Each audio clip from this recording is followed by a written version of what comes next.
U.S. Women's Foil National Team coach Buckie Leach. Coach, you yourself have had a very long, very successful career within the sport. Who is the person in the sport that has, I guess, that is most impressive to you? Either as an athlete you've worked with and you've seen kind of the mental toughness of them, as an athlete you've watched and just seen great skill from them, or a coach who's been able to do remarkable things?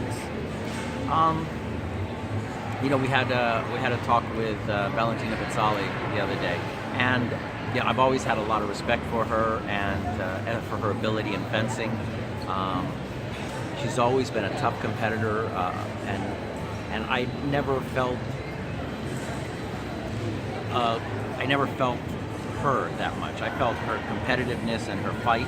And the last couple of days, I had an opportunity to do some clinics with her, or listen. I didn't do the clinic with her. I listened to her in the clinic, and I was really very impressed with her mentality, the way she thought about life and fencing, and it was a unique opportunity. So my feeling for her changed.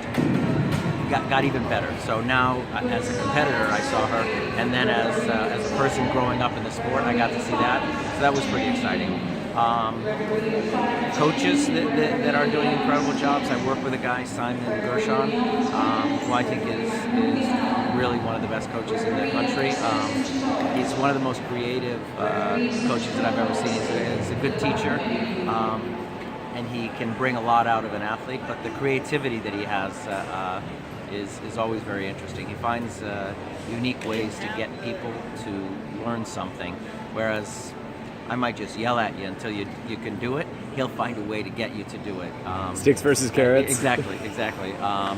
And Greg Macialis has done an amazing job over the years. It's been a short time that he's been coaching, and he's turned out some incredibly high-level athletes. But you look, there are huge numbers of kids coming out of his program.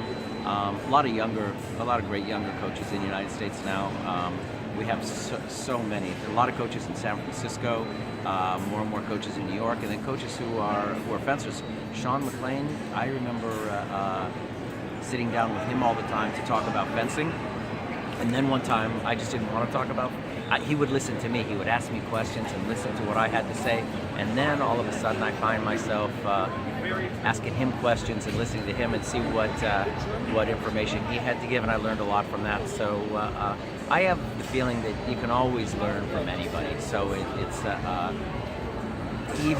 even somebody you might say that coach doesn't really know what he's doing, but you watch their lesson long enough, and you might find something and say, hey, that was pretty cool. Maybe I can incorporate that. Or they just have a good way to get somebody to feel a touch. So a football coach once said,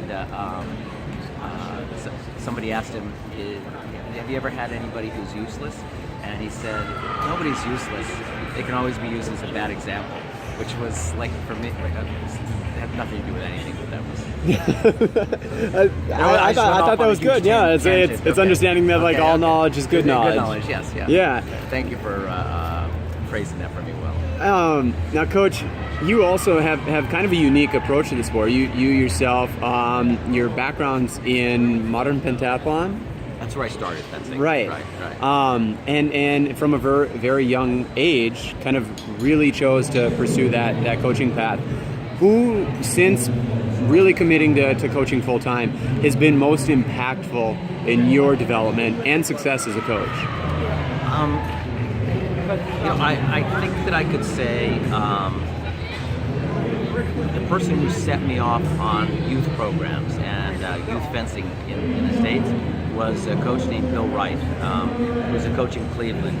Jason Pryor's first coach. First coach, yeah. And Bill had so many good fencers when he started his program. Wilbur Wheeler, Kevin Hunter, John Normile, Steve Trevor. These all came from his program, from his youth program. So when I was in Rochester, we would go to Cleveland for competitions, and I would see how many good fencers he had and how young they were starting, and that really got me motivated to start to work with younger athletes. So I think he had a big impact on me getting started. Obviously, I started coaching because the coaches I had when I was young, I really liked. I felt like that was a great life. The choice between going to school, becoming a lawyer, or becoming a coach was easy, right? But my first coach, Jean-Jacques Gillet, was one of the guys, and I felt like he had a nice lifestyle, and this would be a fun thing to do. So. All right, Coach. Well, you've definitely made an example of a great lifestyle, fun thing to do, and have had success along the way. Thank you. Yep.